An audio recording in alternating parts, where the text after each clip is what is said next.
All right, Jello again. This has been his car cross talking to you without any pre-filters on the microphone. Let's see if nothing is better than something in some cases. Hopefully, we're in a better place than we were. Anyways, I got a couple of things. I'm gonna give you some sort of more background content. My parents are coming back from Mexico tonight, so I'm on the airport patrol. So that's where you get the benefit of me.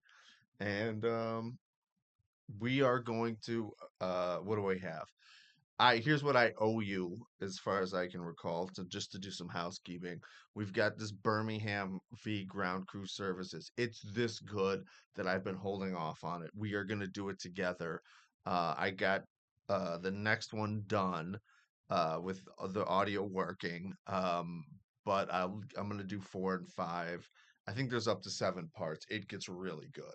It really it's it's in my top three ones that I've ever seen. We've got that. We got a couple of decisions we got to let you know about. The main thing that we have going on is the MPS audit. This is the governor's audit that, so to speak, um, let's put it like this: it confirms everything that this channel has been saying since the beginning of this channel. It kind of seems like it's their reaction to us. Um, some of, I guess without sounding too grandiose, um, I hope that the question here that they are trying to answer is the question that we are raising here. So whether or not we're the only ones, and I'm sure it feels like that to us sometimes, but the, I mean, I could put it another way, just in my opinion, what the Tony Baez recording and the audit seem to be saying the exact same thing, in my opinion. Um,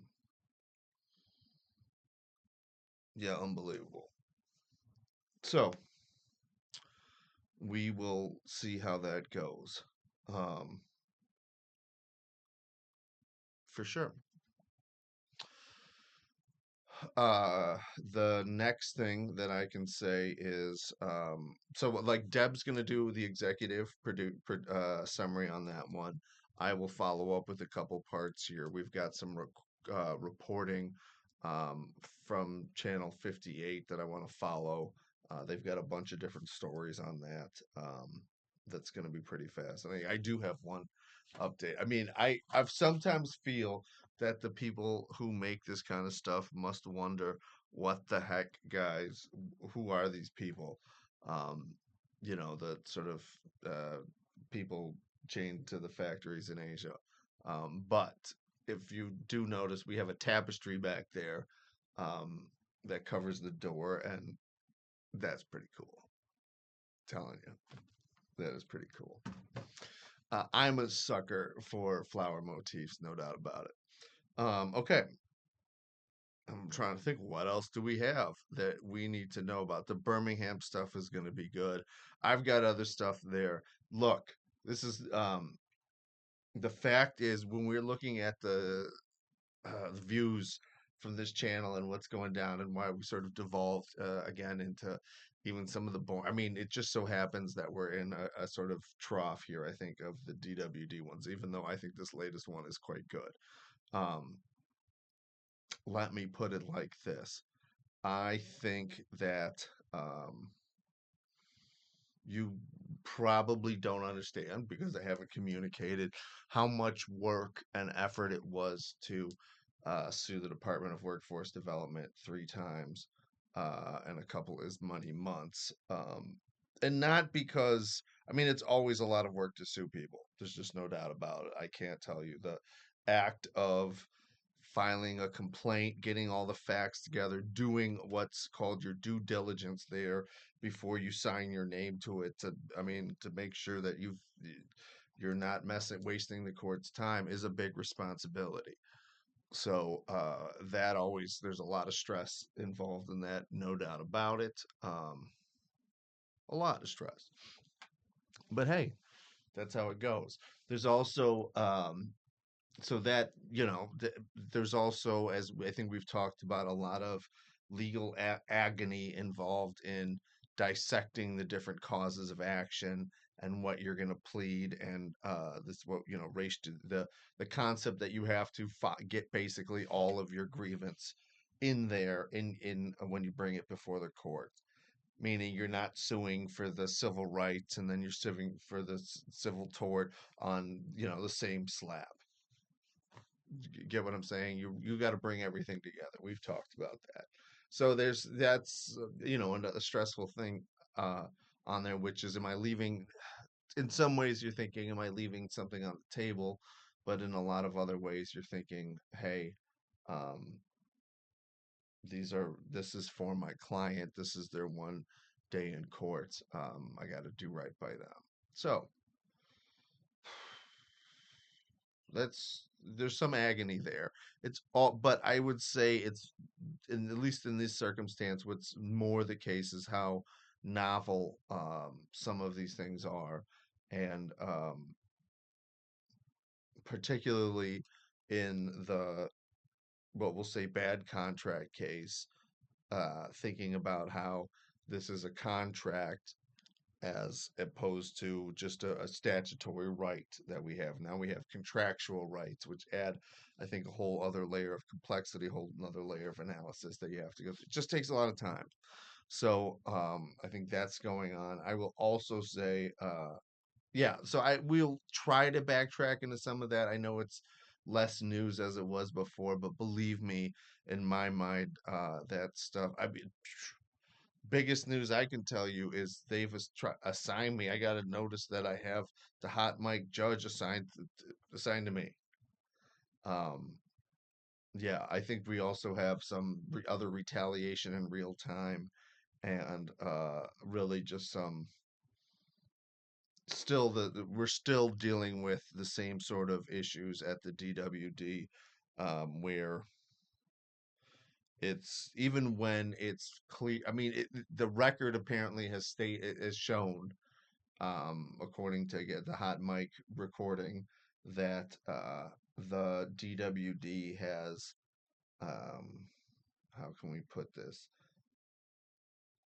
accepts, tolerates, promotes, um, institutionalizes,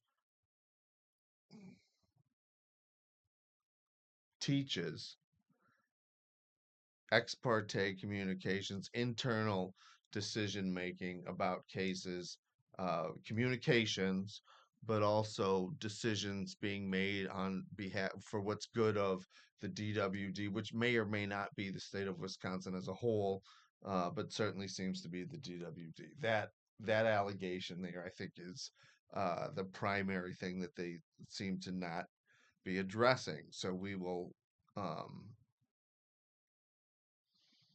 and in all of those cases, the state of Wisconsin Department of Justice has, um,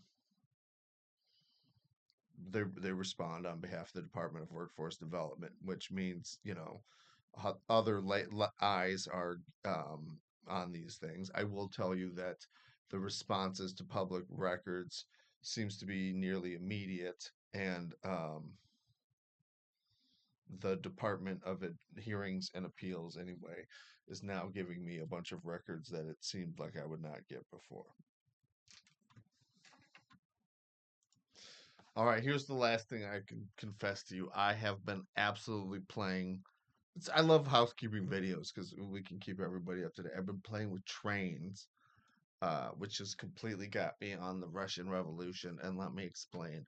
I'm sure. So apparently, I look back sometime in November. I got some game. The game was a Soviet Republic Workers and Resources on some great discount. Fantastic.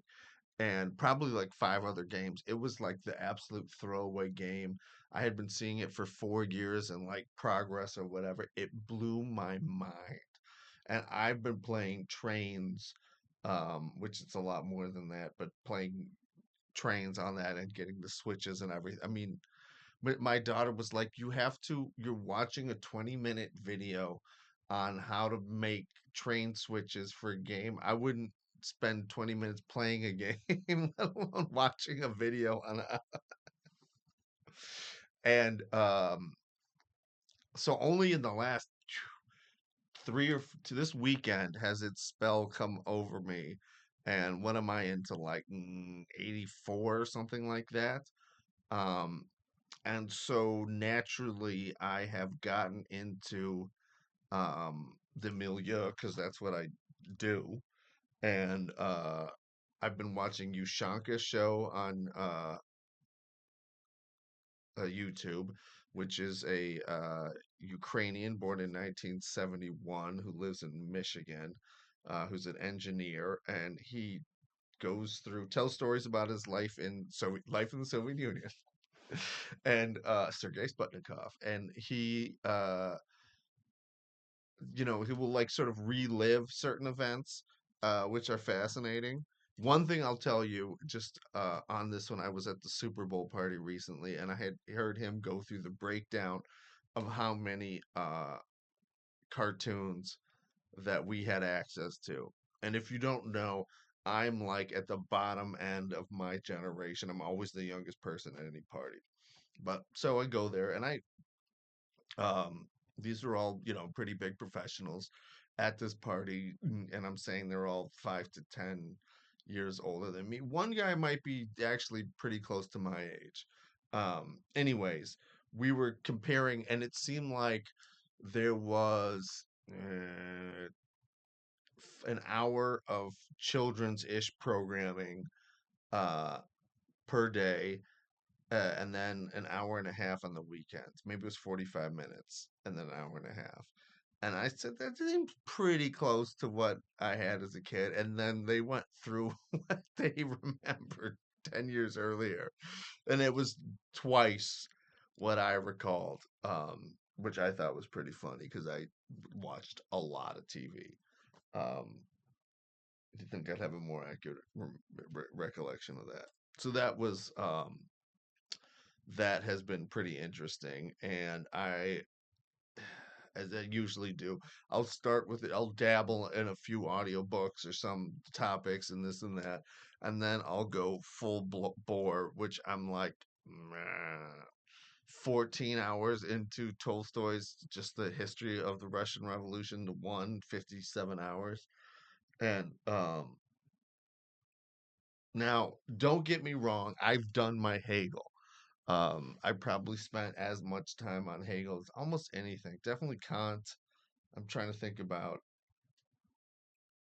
well, leaving out things that I wrote things on or whatever. But yeah, um,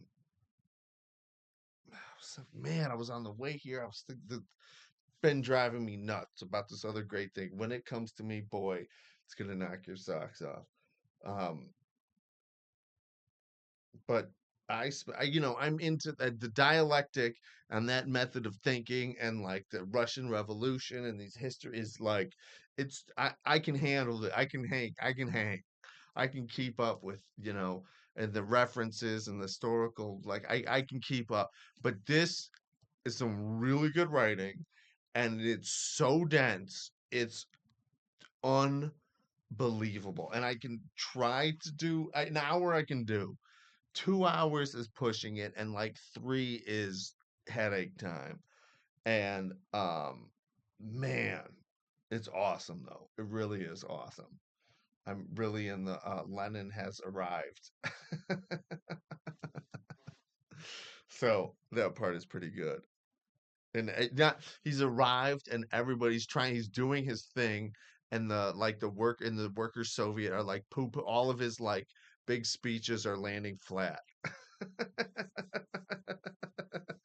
And I don't have, I my basis of this thing, and the last time I went through this stuff is a long 30 years ago plus.